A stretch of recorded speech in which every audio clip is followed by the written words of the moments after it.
sa živé video. A už. Tak už sme. Čaute, Paulinka, tuto uvidím komentáre. Hej, budeš vidieť komentáre. Dobre. Čaute, pozdravujem vás všetkých followerov Slavkyne konta. Veľmi veľa z vás ste sa ma pýtali, že či by teda nebolo možné presunúť sa občas, veľmi výnimočne, z konta Slavkyne Instagramového na konto Slavkyne Facebookové. Tak ja som to normálne kvôli vám urobila. Takže dnes skúsime urobiť prvú liveku z Facebookového konta. Ďakujem ti, pani asistentka Paulinka, za technický support. Takže predstavujem Paulinka, Zvona na predaj, Čaute. naša stabilná členka našich páračkových Slavkyne stretnutí. Vítajte u nás v obchode. Áno. A chcela by som vám predstaviť aj našu hostku Ivku Molnárovú. Ahojte. Určite ju všetci poznáte, určite 100%, hej? Lebo mnohí z nás si buď hľadáme prácu, alebo poznáme niekoho, kto si hľadá prácu. A dovolím si povedať, že profesia... Alebo podľa mňa, aj keď si nehľadajú prácu, aj tak sa tam idú pozrieť. No že iste, čo je nové. aby vedeli, aké sú platy. Áno. Že či majú pýtať viac, ne? No, že či sú jasné. dobré. V dobrej spoločnosti. No, takže Ivka je z Profesia, to je taký web, kde teda hľadáme si všetci prácu, alebo zistujeme, že ako na tom sme finančne. No, takže Ivka to tam tak šéfuje. No, ale okrem teda toho, že ja Ivku poznám už roky pracovne, v podstate už sme nakrútili asi celkom dosť reportáží spolu, aj možno aj nejakých liveviek, už neviem. Tak okrem toho máme spolu spoločné aj to, že sme z rovnakého mesta. Je to tu? Je to tu? Marcel z malého mesta je tu. No, tak dobre, Humenné nie je až také úplne malé mesto. Avšak, ako môžete vidieť, sú tam naozaj úspešní ľudia narodení, hej? Takže mimoriadne ma teší, že dnes Ivka prijala medzi nás pozvanie. Čau. Ahoj. Ivka, rovno otázka. Vieš pliesť alebo háčkovať? Robila som to ako mladé dievča, ale teraz som to už dlho nerobila, takže by som to asi nekazila. Tak ale pozri sa, akože párať vieš. Párať hej? viem. No minimálne, ak sa otvára zákonník práce. Tak to som rada, že je tam niekto, kto vie zapárať. Hej? To mi ide celkom dobre. Áno, dobre, je to v poriadku. No ale tak hádam zvládneme vypárať tento opasok, ktorý sa nejak tak úplne možno párať a povaril. meniť to na guličku. Budeme to dávať na guličku. Dobre, ja si Určite dokončím. to zvládnem. Dobre, ja si skúsim dokončiť tento šál, ktorý už pletím tretí livestream. Je to tak, no, bohužiaľ. No a toto budeme pokračovať s pletením takej čiapky, ale to až zajtra, lebo nás pozvali do Telerána s Paulinkou zajtra. Budeme tam štrikovať. Takže Ináč... my veľmi skoro ráno vstávame a budeme tam štrikovať, tak snad sa nám niečo podarí aj úplne. A ak budete chcieť s niečím poradiť, napíšte im tam do redakcie, že No. máte nejaký problém a ja vám to tam live všetko ukážem. No, toto presne, toto treba. No, ale Ivka Molnárová je, dá sa povedať, expertka na všetko, čo sa myhne okolo práce a pozícií pracovných.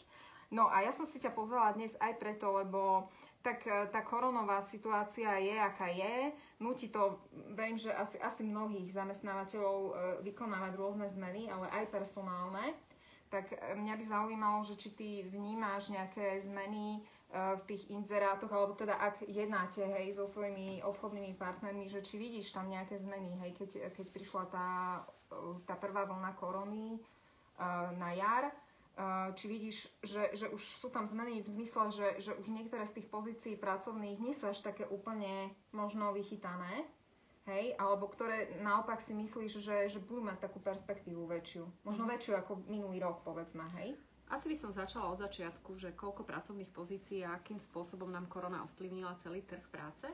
Keď si zoberieme, že v marci sa objavil na Slovensku prvý prípad, tak potom sa v podstate urobil lockdown a mnohé pracovné pozície sa akoby zatvorili a mnohé fabriky sa zatvorili a ešte sme to nikdy nezažili, že celý svet zrazu zastavil. Hej. A my sme sa z 24 000 pracovných pozícií na mesiac zrazu dostali na 8 000 pracovných pozícií. Ale to je veľký skok. To som riadny nečakala. To je akože riadny skok a naozaj sme prepadli na niektorých pracovných pozíciách až o 90%.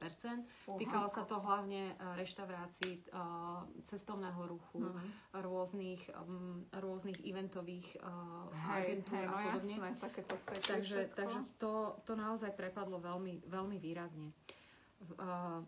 V máji sa začala trošičku situácia ako keby zlepšovať, keď už prestal byť ten absolútny lockdown a začali akoby zamestnávateľia naspäť hľadať nejakých ľudí, otvárať pracovné miesta.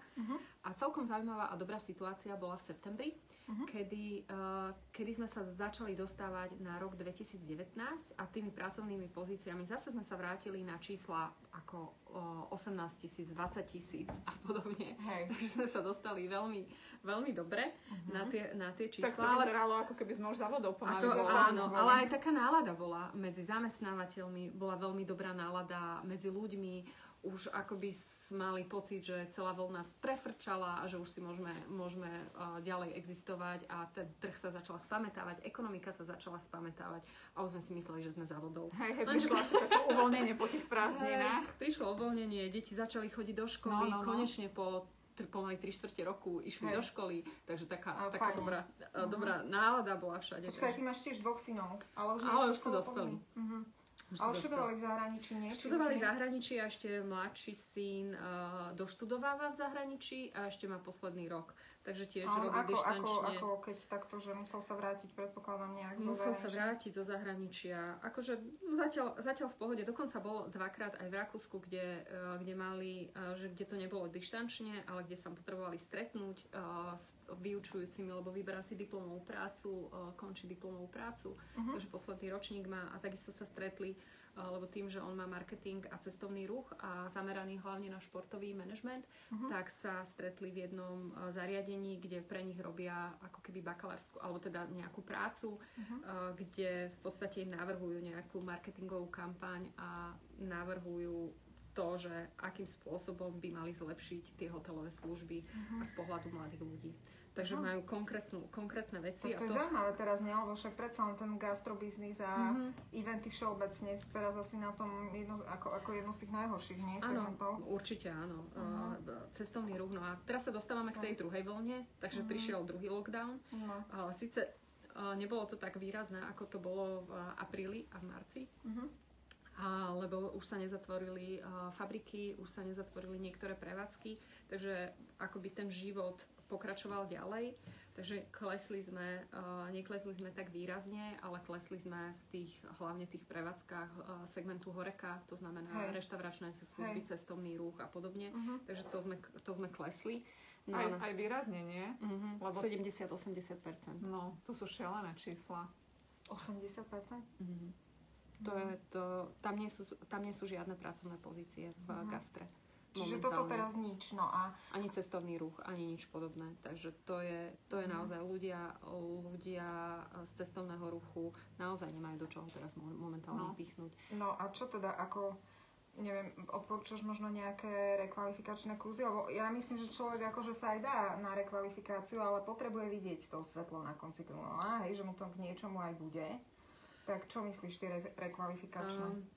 No, ono je ja si stále myslím, že tá situácia sa zlepší a keď pre nich bolo zaujímavé byť v tom gastrobiznise a v tom cestovnom ruchu a stále ich to baví, tak ono v podstate treba vydržať, asi prihlásiť sa na úrad práce, prípadne si zlepšiť nejaký jazyk, prípadne sa dovzdelávať v nejakých veciach, ale že teraz je na to ten čas. Na to je čas. Popracovať na niečom inom, na čo čas nie je obyčajne. Presne tak.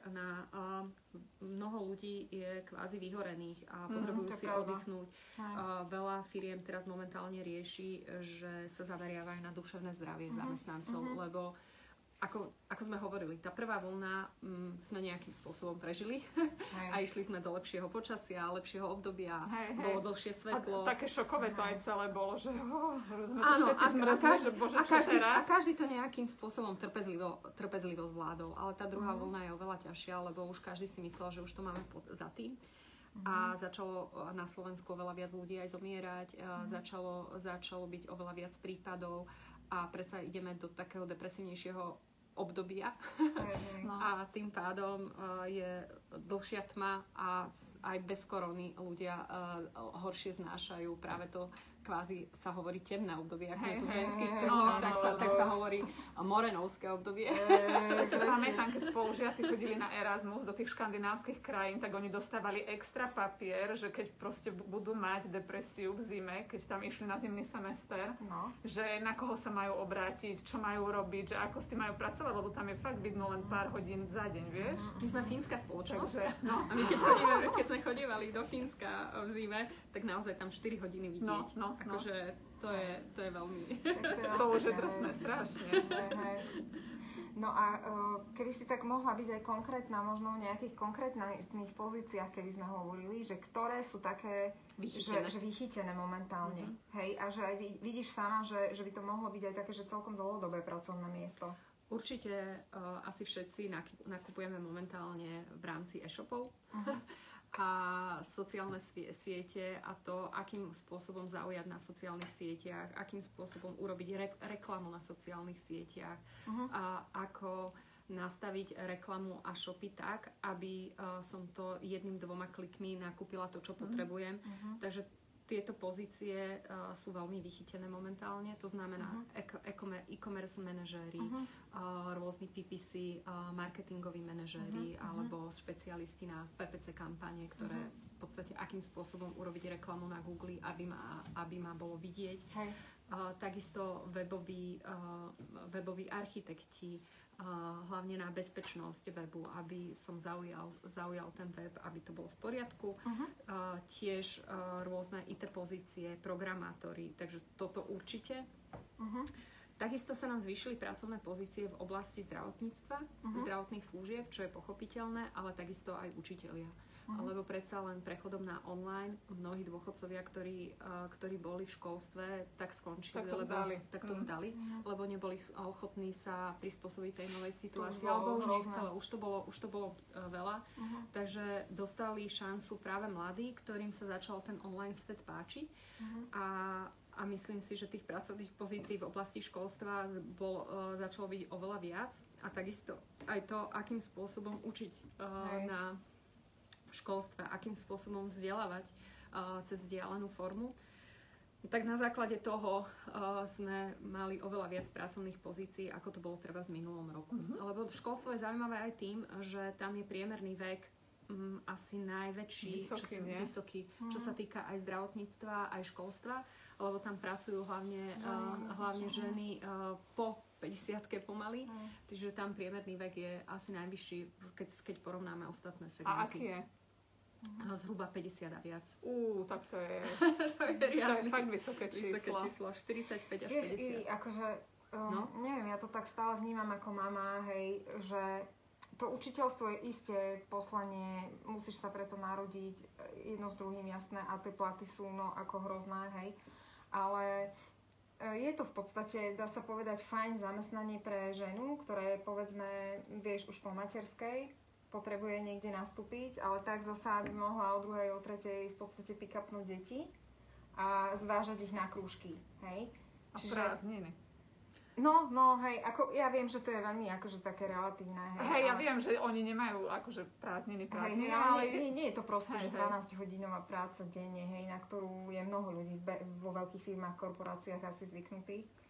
Že je to v podstate výhodné zamestnanie, hej, pre ženu. Nemyslíš, že práve preto je tam tak veľa žien a počíta sa možno aj s tým, že práve muž bude ten živiteľ rodiny, nie žena, hej? Určite áno, je to, ale zase si treba uvedomiť, že kde je ten záujem o učiteľské povolanie je rozdielny. Lebo keď si zoberieme Bratislavu, lebo tie platy sú rovnaké, či už je to východné Slovensko, alebo je to Bratislava, jednoducho tabuľka nepustí. S týmto nebudú niečo robiť.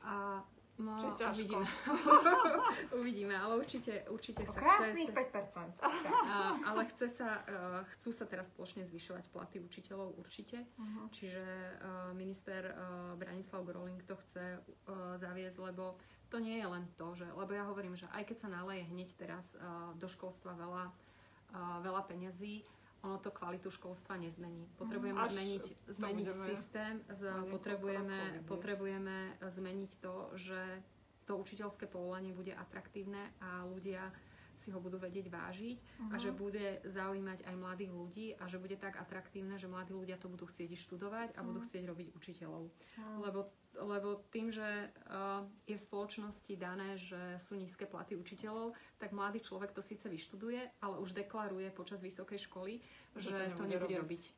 A že bude robiť potom radšej na recepcii, radšej bude robiť administratívneho pracovníka alebo čokoľvek iné, ale do školstva nepôjde. No a keď si porovnáme tie platy v regiónoch, tak v Bratislave je samozrejme najvyšší priemerný plat. Aj o niekoľko stovák vyšší ako treba na východnom Slovensku, hlavne Prešovský kraj alebo Banskobystrický kraj, kde je aj tá nezamestnanosť najvyššia. Tak v rámci toho aj to zamestnanie učiteľa je atraktívnejšie v týchto menších mestách a v týchto krajoch je zaujímavejšie. Lebo sú tam aj nižšie životné náklady. Sú tam životné náklady nižšie a sú tam a je to proste atraktívnejšie. Aj to učiteľské povolanie v tých jednotlivých akoby mestách je trošku inak vnímané. Také osobnejšie to tam bude. Ako vo veľkej Bratislave, kde v podstate mnoho ľudí si aj viac dovolí na toho učiteľa. A ja častokrát ho stretne aj tak len 2-krát za rok, ledva, ak vôbec. Nespokojné mamičky a tátoškovia. Áno, je to tak, no. Takže je to aj týmto spôsobené.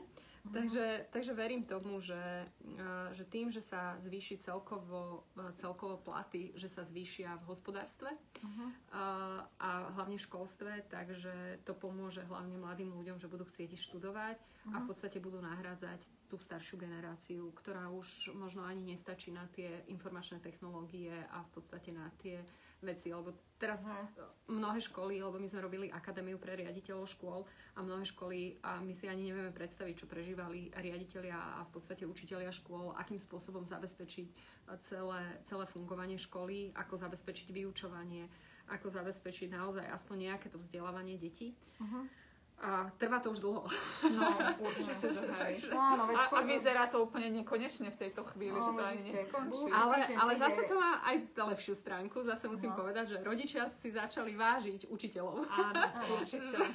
Že predsa majú 24/7 deti doma a začali si vážiť. Veď budúci týždeň k nám príde do Páračiek Aťka Šprochová, tak ona sa školstvu venuje už dlho ako novinárka, tak snad nám niečo povie aj ona, nejaké také zákulisné možno veci, lebo aj ona robí live streamy aj s ministrom a s ľuďmi, ktorí sa obšmietajú okolo školstva.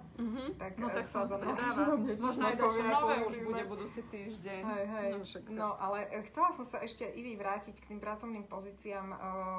Volajme to tak, že obdobie pred koronou a obdobie teraz, keď je korona, hej? Tak teraz, keď je korona, tak ako to vidíš platovo? Že povedala si, že ktoré pracovné pozície už teda akože nic moc, hej, a že ktoré si myslíš, že by mali perspektívu v najbližších mesiacoch, možno, neviem, rokoch, neviem. Ale platovo si myslíš, že ako to? Vidíš to ako platovo? Išli dole platy?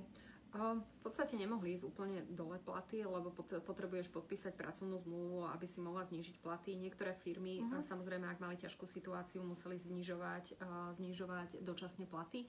Niektoré firmy to robili, že znížili o 20% alebo neboli vyplácané bonusové schémy, 13. platy a podobne. Ale v každom prípade teraz už sa znížila fluktuácia tých ľudí, že ľudia si začali zase opačne vážiť pracovné pozície. Dvakrát si zvážia, že či odídu teraz v tejto chvíli. A samozrejme, že dvakrát zvážia, či ich to baví, či ich to nebaví a že či naozaj budú chvíľu vymýšľať a zmenia pracovnú pozíciu alebo si to chvíľu rozmyslia. Je taký nový fenomén aj to, že mnohé firmy otvoria pracovnú pozíciu, treba z nižšiu, ja neviem, robotníkov do výroby alebo operátorov vo výrobe a podobne. A že majú aj reakcie, ale tí ľudia povedia, že viete čo, ale nastúpim až po korene, ja sa teraz bojím a podobne. Takže niektoré pozície ani nevedia obsadiť tí zamestnávateľia. Takže no a zase na niektoré je oveľa až trojnásobný dopyt, lebo tých pracovných pozícií je menej, hlavne rôznych administratívnych pozícií v tej horeke, čo sme spomínali. Takže tých gastro. Celé hotelierstvo, gastro. Takže tých pracovných pozícií je podstatne menej. Takže v rámci toho je 100 až 200 odpovedí na jednu pracovnú pozíciu. Ak sa pracovná pozícia treba v administratíve otvorí, tak je tých pracovných tak je tých odpovedí viac. Všeobecne nám vzrástol počet ľudí v databáze životopisov zhruba o nejakých 15%, 8 až 15%. Majú čas vyplňať. Skôr strátili robotu. A na druhej strane oveľa viac ľudí reaguje na pracovné pozície. Kľudne sa pýtajte, ktorí ste sa teraz prihlásili. Máme tu Ivku Molnárovú z Profesie. Kľudne sa opýtajte, keď vás čokoľvek zaujíma ohľadom pracovného trhu konkrétnych pracovných pozícií, do čoho sa mám pustiť, do čoho ani moc nie. Tak práve na to tu je teraz tá Ivka Molnárová, naša hostka, ktorá vám veľmi rada odpovie, čo bude vedieť.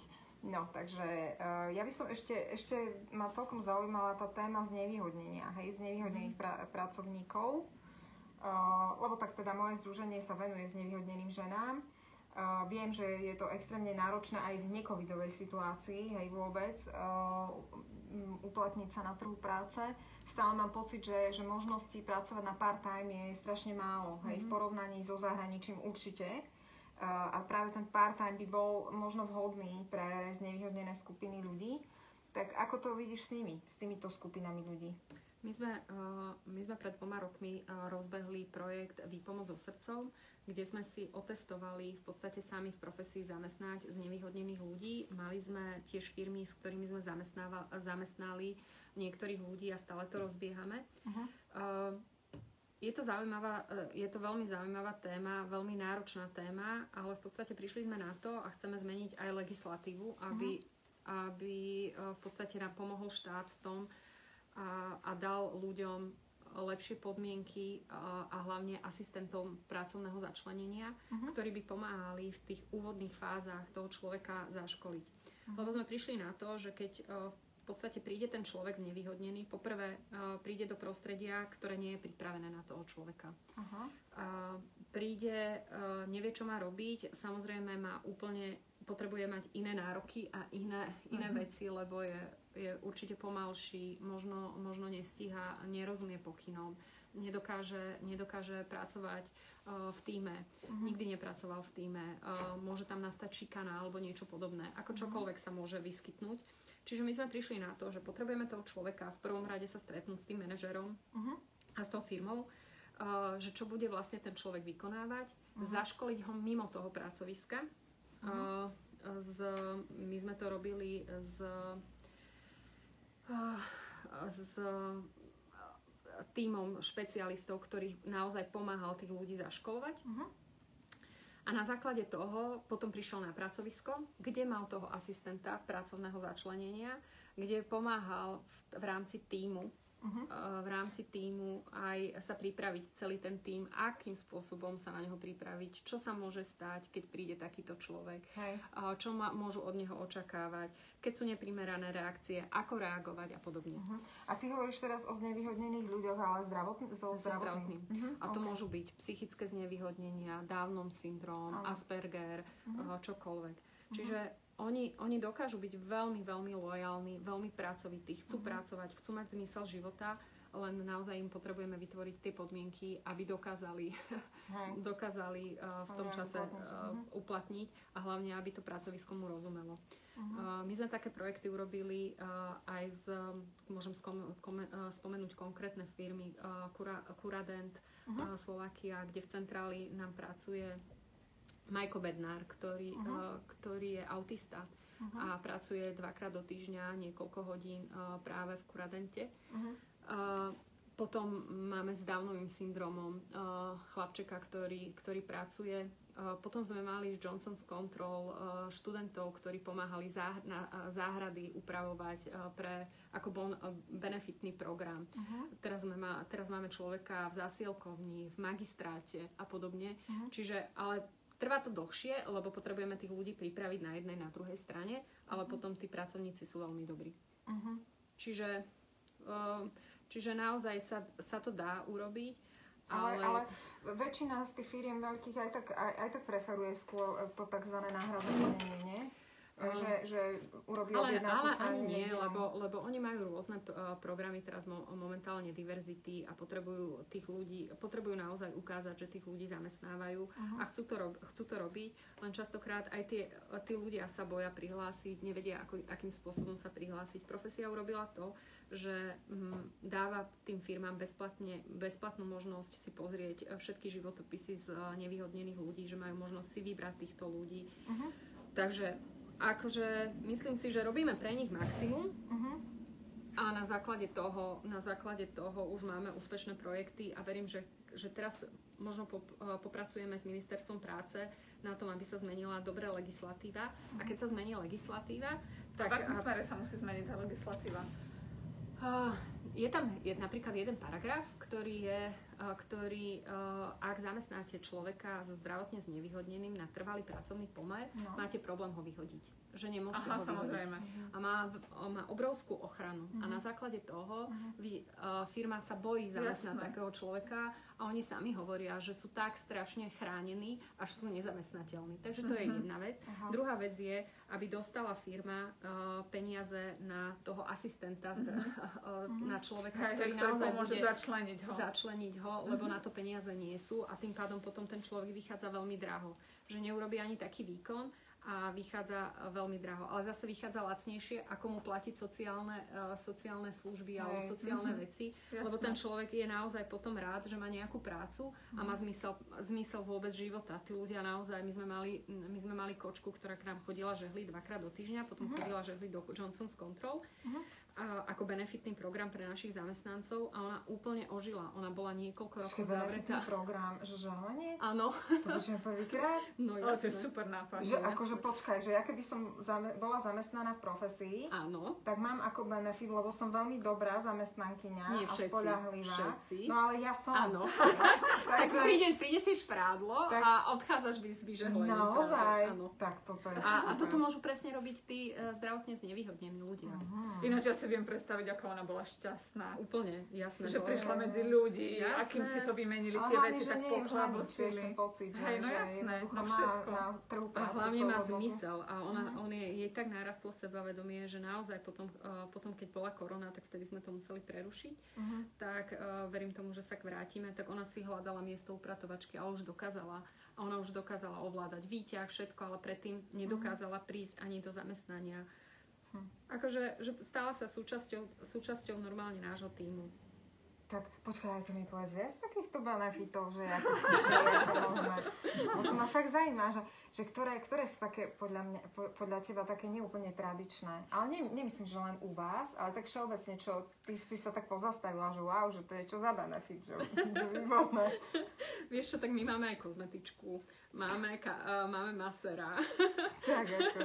Takže akože ja rozmýšľam to, že kam nemám čas chodiť. Tak zavedieš. Horák Mohamed. Hej. Tak akože. Hej, a teraz tieto typy benefitov ste museli vy u vás? Sme museli zoškrtať, ale samozrejme, akože museli sme ich zoškrtať, ale teraz ja verím tomu, že sa vrátia akože mnohé benefity. Ako niekedy bol benefit aj práca z domu, teraz sa to stalo ako štandard a v novej dobe budeme mať prácu z domu skôr štandardne a budeme mať benefit, môžeš prísť do ofisu. To je krásny benefit. Lebo teraz naozaj my sme uvoľnili, teraz po tej druhej vlne sme uvoľnili pravidlá, že môžu už prísť ľudia do ofisu, tak naozaj máme plný office ľudí, lebo chcú zmenu a chcú naozaj sa stretávať s ľuďmi a chcú sa stretnúť s niekým a podobne. Hej, a výjsť z bytu s cieľom nejakým zmysluplným. Aby si nemali 24. A hlavne je to pre rodičov s deťmi, lebo mať maličké deti v tejto dobe home officeovej, tak úplne to není sranda. Mali sme tu ako hostia aj Evku Markovú, ona je z toho združenia Jeden rodič. Aha. A ona presne hovoria, že to si predstav, že si akože jednorodičovská domácnosť, máš home office a ešte aj homeschooling. A povedzme dve deti, hej? To je hrozné. Tak to si môžeš rovno hodiť, hej, v podstate. Lebo ako dieťa potrebuje tvoj notebook, ty máš iba ten jeden jediný, na ktorom potrebuješ pracovať. A zrovna vtedy máš cez Teams nejaký meeting, tak ako Tak dieťa máš tam jak kulisu v podstate non-stop, hej? No, tak my máme niektoré meetingy také, že detičky sedia na rodičov na kolenách a radšej majú vypnuté mobily, lebo dieťa sa sústavne pýta, že čo to... No presne. Akože, ale tak čo sa dá robiť? Akože... Ale záleží samozrejme od firiem, lebo my rodičom nechávame, že majú možnosť si dorobiť tú prácu kedykoľvek, len otázka je, že či potom už ešte večer vládzu. Že Paulinka, ty máš 3 deti, čo tam vieš tvoje. Hej, že či ešte vládzeš, vieš. Takže... Hej. No, čiže definitívne sa asi zhodneme na tom, že platy možno až tak dramaticky neporastú určite. Hej, neporastú. Ale že teda tie benefity sa budú škrtať podľa teba. Už sa škrtali, akože my sme prvé čo, keď ti padnú tržby o 70-80%, tak musíš zoškrtať všetko, čo sa zoškrtať dá od vzdelávania cez všetky takéto veci, lebo v podstate potrebuješ, aby tým ľuďom si zachoval pracovné miesta, aby si im zachoval základné platy, aby mali na hypotéky a podobne. Čiže jemu je v tom čase jedno, že či mu platíš masera alebo nie, on potrebuje naozaj základné veci. A vy ste žiadali aj o nejaké príspevky? Určite áno. Mali sme príspevky od štátu. Aké máte s tým skúsenosti? Vieš čo, mali sme výborné. Mali sme veľmi dobrú pani, ktorá nám to naozaj promptne vybavila. A dostali sme príspevok od štátu na niektoré... Na udržanie pracovných miest? A nájomné? Nájomné nám v podstate nájomca umožnil nejaké zľavy z nájomného v tom danom čase, že sme nemuseli napríklad platiť parkovné a podobné veci, lebo to tiež robí veľa peňazí, takže... Takže museli sme, že normálne krízový manažment bol a v podstate sme zoškrtávali všetko, čo sa zoškrtať v tom danom čase mohlo. Niektoré marketingové aktivity a podobne museli počkať. Čiže ja si myslím, že mnoho firiem takto rozmýšľa aj v dnešnej dobe a keď chce udržať tých kľúčových ľudí, tak v podstate sa snaží skôr primäť, aby dalo do základu a nešlo do nejakých iných vecí, do benefitov a podobne. No, snad to bude že sa to nejako utrasie. No, že to... Ale ja som bola celkom prekvapená, lebo v roku 2008, keď si pamätáš tú prvú finančnú krízu, tak vtedy to trvalo v podstate 4 roky, 4-5 rokov, kým sa ten trh dostal na pôvodné čísla. A teraz sme videli, že ako náhle tá druhá vlna akoby ešte pred spustením tej druhej vlny, tak ten trh sa veľmi rýchlo začal spamätávať. Čiže ja som optimista, že keď sa to dostane do nejakého normálu, takže ono sa to začne spamätávať rýchlejšie. Ale hovorím, uvidíme. Hovorí sa o tretej vlne a ďalších vlnách. Tak... Nie, my si už neprosíme, že... To si asi takže už sa začína s vakcináciami, nie? Tak minimálne z tých iných štátov okolo nás snáď k nám nepotečie. Nebudú prúdiť. Ale ja zase vidím aj mnoho ľudí, ktorí naopak prišli na to, že tá ich práca im nedáva zmysel a že chcú odísť a že chcú robiť niečo úplne iné a začali hľadať a začali sa zamýšľať, čo im vlastne dáva ten zmysel. Lebo boli vo veľkých korporáciách, kde boli len nejaké číslo v tabulkách a nedávalo im to zmysel. A zrazu bol sám doma, nestretol svojich kolegov, nestretol nič a jednoducho im tá práca nedávala zmysel. Čiže ja mám pocit, že teraz veľa ľudí aj prehodnocuje to, že čo pre nich má zmysel, čo pre nich nemá zmysel, či to, čo robia, je naozaj to úplne to naplňujúce alebo podobne. Takže...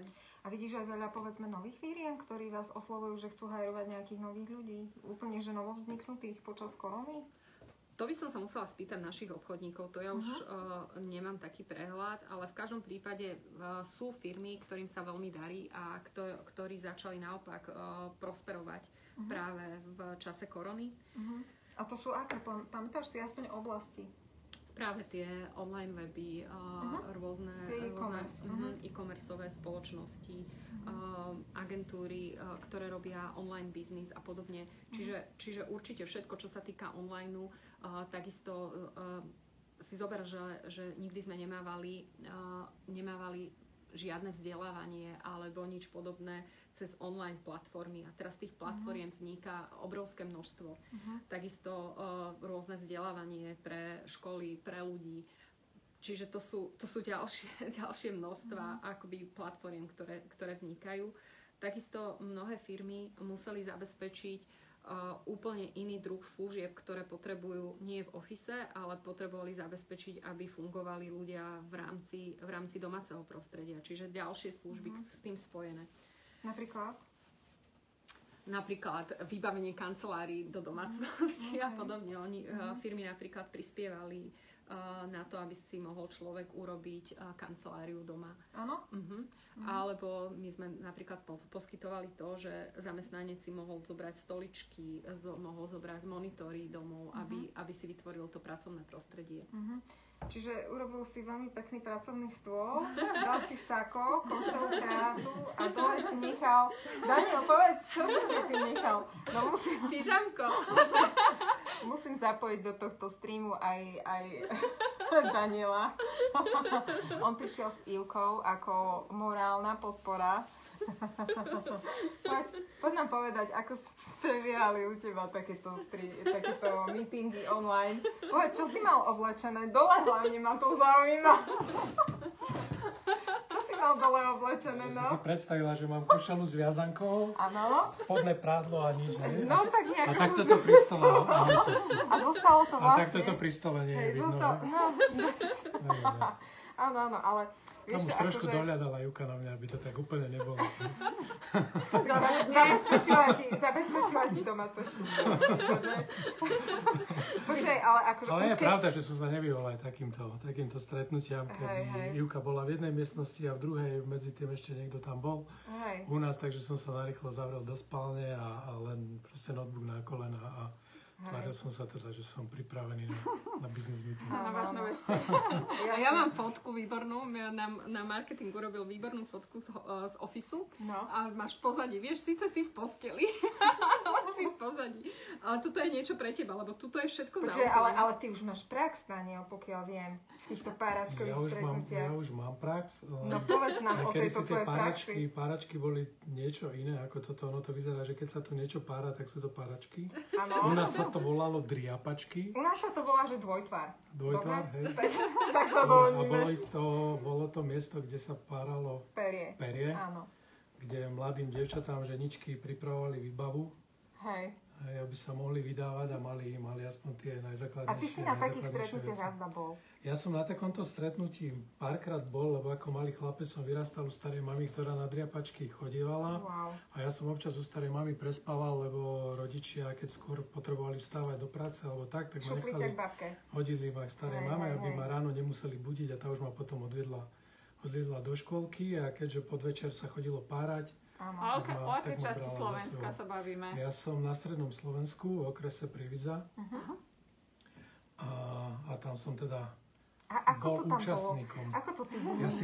Ja si na to veľmi dobre spomínam. No dávaj. To bolo také, že miestnosť, kde bol takýto obrovský stôl, okolo sedeli ženičky a drkotali o všetkom, takže tam sa človek dozvedel. Ale dôležitom však. Jo, všetko, čo bolo jasné. Všetko, čo sa dialo, bolo dôležité. Áno. Takže ja som tam sa motal okolo nich a s niečím som sa tam hral a počúval som teda, čo sa tam deje. No. Ale cítil si sa tam dobre, nie? Určite áno. Víš, tak to je také, že... Také magické. Taká dobrá energia, podľa mňa. Teraz, vieš, také prítmie a v krbe niečo horelo a príjemné teplúčko a rozprávalo sa tam. Vieš, ako my sme na úplne prvom livestreame mali ako hostia Katku Nádasku, to je taká známa etnologička slovenská a ona nám o tých páračkách hovorila zaujímavé veci, okrem iného teda aj to, že súčasťou tých páračkových stretnutí boli aj muži, manželia tých žien, ktoré stretávali na týchto páračkových stredkách. Ich funkcia bola v podstate ochranná a teda keď už žena dopárala perie a už bol čas odísť domov, tak vtedy sa zjavil vo dverách jej manžel, ktorý mal lampášik v ruke, hej, a svietil jej na cestičku domov, aby bezpečne prišla tam, kde má, hej. No, v podstate, takže úplne super, že si ty dnes prišiel, pretože predpokladám, že si vybavený aj lampášom. Úplne bežne ho nosíš predsa. Ja mám lampáš stále pri sebe, áno. No, takže mobil máme, takže posvietime si na cestu. Ale tma je vonku, teda riadna. Ale nie, aspoň zima, dobre. No, nie zima. No a ešte mi povedzte, Mikuláš k vám prišiel? Áno. Áno? Áno. Bola si dobrá. Bola som dobrá, nedostala som uhlie. No, veru.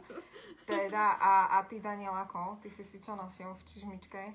Tak ja tým, že s Ivkou si robíme Mikuláša spolu, tak my si tam vždy niečo objavíme. Hej. No, a Paulinka, vy ako? Doma 3 deti. My sme boli u starých rodičov, takže oni to všetko vybavili. Oni mali biočižmičky s biorou, čokoládne. Nemali? Také všeli, čo sa tam našlo. Áno? No, jasne. Ale stromy neobjímaš, Paulinka, že nie? Či objímaš aj stromy? Nie. To len tak pre istotu sa pýtam. No dobre, a Daniel, vy ste kolegovia? Či nie?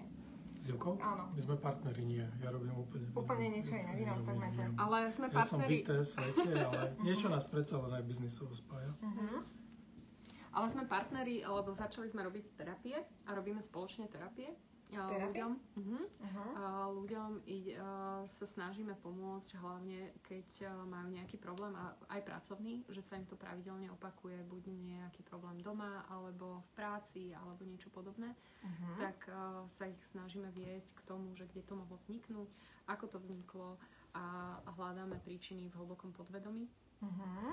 Takže to robíme spoločne, takže máme takéto spoločné. To som nepočula ešte takéto, že keď má niekto... Čiže keď budeme hovoriť o téme vyhorenie, tak vy ste tí kompetentní. Tak môžeme aj o tomto hovoriť. Máš pocit, že je teraz viac tých ľudí? Určite viac, lebo ľudia tak, ako sme spomínali, že majú častokrát detičky doma, potrebujú sa postarať o domácnosť, do toho majú termíny, koly a podobne, tak jednoducho to nezvládajú a toho vyhorenie je obrovské. Čiže na základe toho majú častokrát problém s vyhorením, alebo sú mladí ľudia, ktorí si neustrážia ten pracovný čas a v podstate robia od rána do večera. A v rámci toho naozaj v podstate stane sa, že im donesú jedlo, nejaká donášková služba im donesie potraviny, čiže nemusia sa pohnúť ani z domu a zostávajú v kuse doma a nemajú žiadny sociálny kontakt a veľmi rýchlo sa stáva, že vyhoria. Preto v tej druhej vlne mnoho firiem zabezpečuje rôznych psychológov, poradcov, terapeutov, lebo vidia, že už to má takéto dopady práve na duševnú. Ako sa to prejavuje u tých ľudí potom? Zrazu neodovzdávajú na časť veci, zrazu majú pocit, že keď im zavolá, že ten človek je apatický, nereaguje tak, ako by reagoval a podobne, že majú pocit, že sa neustále vyhovárajú, že niečo nestíhajú a podobne. Ten manažer musí byť aj v dnešnej dobe veľmi pozorný a citlivý k tomu, aby vycítil to. Aké zmeny správania sa dejú. Lebo tým, že sme všetci online, tak ono sa to dá zahrať, ale na tej práci to človek môže hneď rýchlo zbadať, že ten človek bol napríklad niekedy veľmi dobrý a odovzdával všetko na čas a zrazu má problém s termínami alebo má problém nejakým spôsobom začne mať konflikty s ľuďmi a podobne. Takže to sú všetko také prvé znaky toho, že niečo nie je v poriadku s tým človekom. Čiže ty si v podstate, alebo vy ste prvá inštancia, hej? Čiže ak budem badať na sebe nejaké také možno znaky, tak je fajn vás vyhľadať a potom ako ten proces vyzerá? Ten proces vyzerá tak, že my sa porozprávame s tým človekom, že čo sa mu deje, že ako sa v tých veciach. Častokrát my ani nehovoríme o tom, že aké máme emócie. My sme od malička naučení, že nemôžeme prejavovať veľmi emócie, alebo sme nemohli prejavovať veľmi emócie a my nedokážeme ani popísať, ako sme sa v niektorých situáciách cítili. Že keď sa človeka spýtame, že ako si sa v tom cítil, keď ťa napríklad šéf obvinil, alebo že si sa cítil, tak on povie, že som mal hnev, ale nedokáže popísať možno bližšie tú emóciu. A my sa snažíme tým rozhovorom zistiť, o akú emóciu ide a že čo bola naozaj tá prvotná emócia. No a potom už v rámci tej terapie ideme, že kedy prvýkrát prišla tá emócia, že kedy bola tá prvýkrát emócia. Častokrát ideme do toho až prenatálneho veku, kedy sa vyvíjalo to bábätko a že naozaj si naťahalo nejaké emócie, nejaké strachy od mami, alebo bolo nechcené, alebo bolo a tým pádom už sa narodilo s tým presvedčením, že nie je dostatočne dobré. Že už prišlo na to, že stále potrebuje dokazovať niekomu, že naozaj je dobrý a že potrebuje byť videný a potrebuje neustále mať tlak na seba a na to, aby bol dostatočne dobrý a stále to nie je dostatočne dobré a podobne. No, ako sa o vás dozvedia ľudia?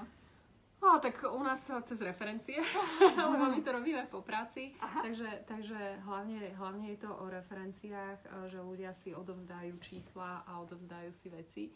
Takže na základe toho my potom a tá referencia je asi najlepšie. No to je také, najlepšie, že keď ľudia budú chcieť, tak ľudia ma môžu osloviť na Facebooku alebo niečo podobné. Ja im môžem povedať viac o tej terapii. Ale každý človek má množstvo ako keby vzorcov z detstva, či už zo škôlky, zo školy, z domácnosti, rodiny, z genetickej, lebo častokrát si predávame, čo ja viem, že robila to naša babka, robila to naša prababka, to prebrala mama a teraz to robíme my a v podstate sa to prenáša z generácie na generáciu. A my si nevieme s tým pomôcť. A častokrát nás to naozaj blokuje v tom, že nevieme si vypýtať vyšší plat, nevieme si, lebo máme blokovanú hojnosť, lebo naši prarodičia mali presvedčenie, že peniaze sú zlé, alebo že peniaze kazia charakter a podobne. A to sú také skvelé vety. Že to až sa nevie vychádzať. Že to sú také skvelé vety, že my v podstate ani nevieme, akým spôsobom by sme si vypýtali vyšší plat, lebo v podstate to prepojenie z tej genetiky. Povedz nám to, že jak si mám vypýtať vyšší plat? No hlavne je to o nás, o našom sebavedomí a o našej sebahodnote. A keď my vieme si oceniť sami seba... Som rád, že som si mohol trošku zadriapať, čiže zapárať. Pozapáral si výborne, šikulka si. Aj nám to napísali ľudia, že sme šikulky. Hej, a vlasy nemám umelé, aj to bola taká otázka. Nemám umelé vlasy. Nemáš živé vlasy. Áno, mám živé vlasy. Musíš ich krmiť stále. No. Ja vás zase na chvíľu opustím, je tu veľa zaujímavých vecí okolo, tak idem si trošku aby ste potom trafili domov, vieš ako. Čiže keď si chcem vypýtať vyšší plat, musím začať samozrejme pracovať so sebou a so svojou sebahodnotou. Lebo keď mám nízku sebahodnotu, tak v podstate to podvedomie mi dáva nejakú energiu a v podstate mám presvedčenie o tom, že ani si nezaslúžim ten veľký plat. Ja o tom neviem síce, ale moje podvedomie... Aha, že ten človek si to neuvedomuje, že to je preto. Áno.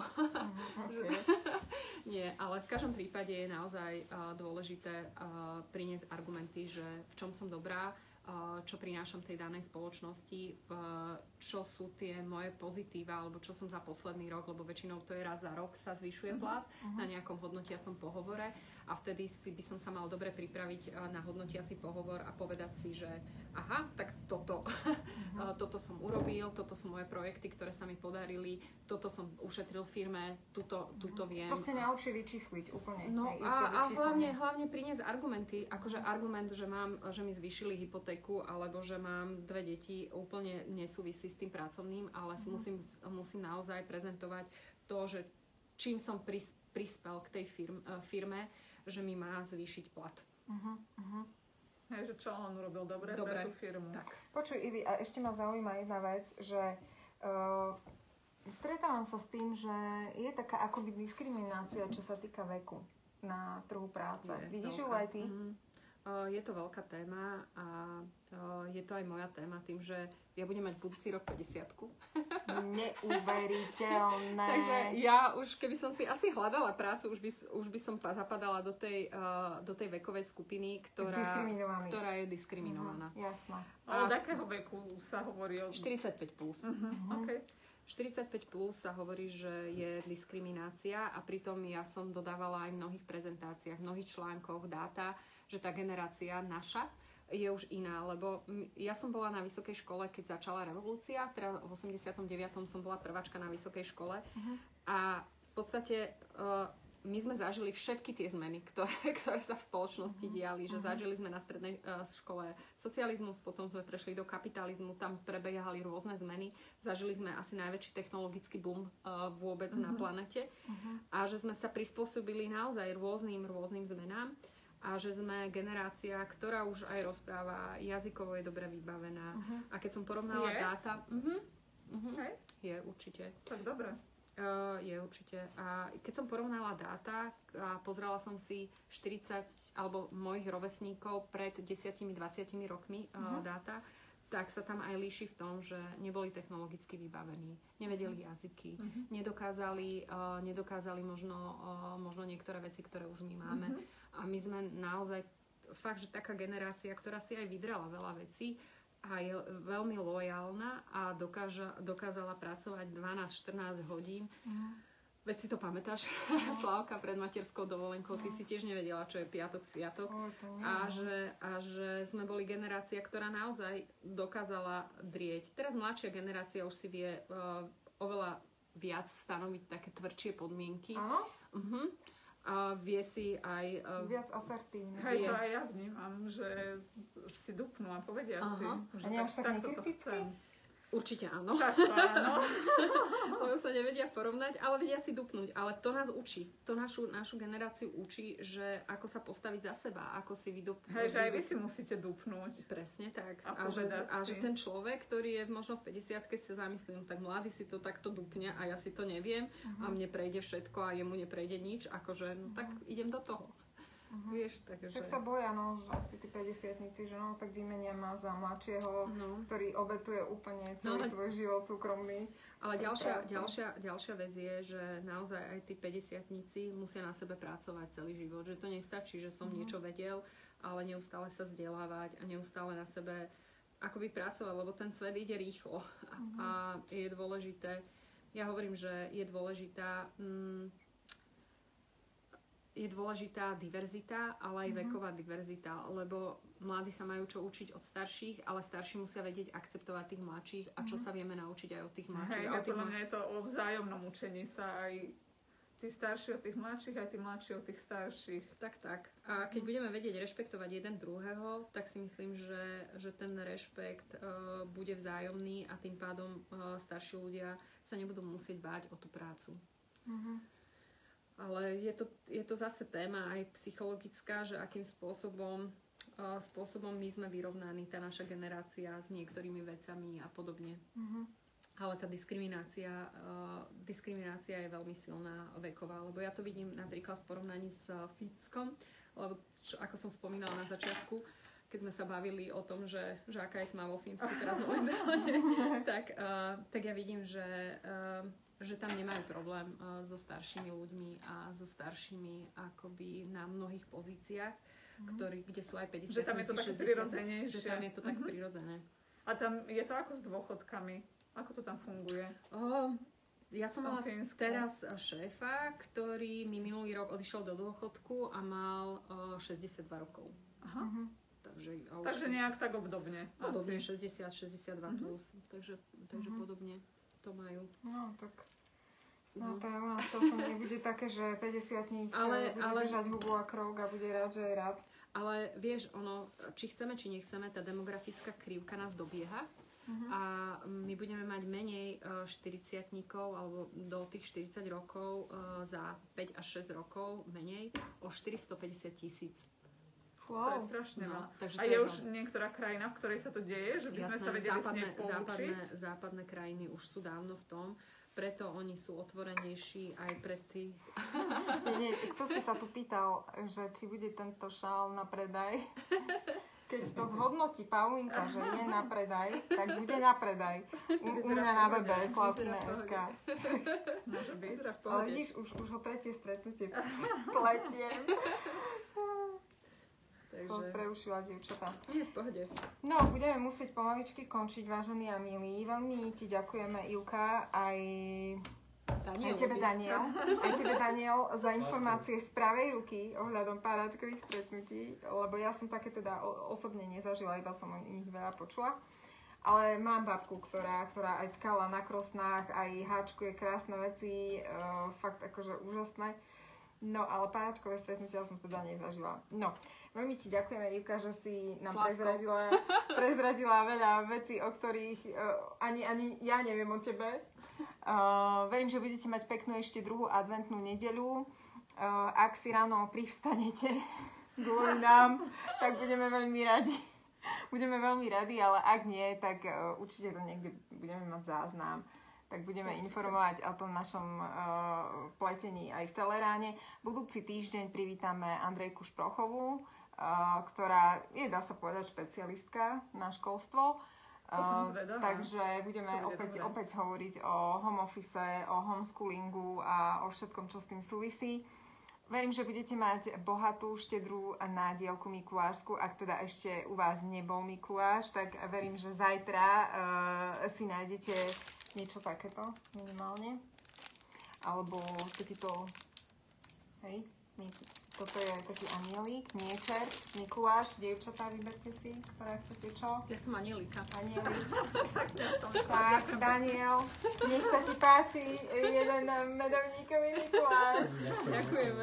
Verím, že s nami budete opäť takto v nedeľu o 6. večer s nami. Budeme sa veľmi tešiť. Zatiaľ sa majte pekne. Čaute. Ahojte.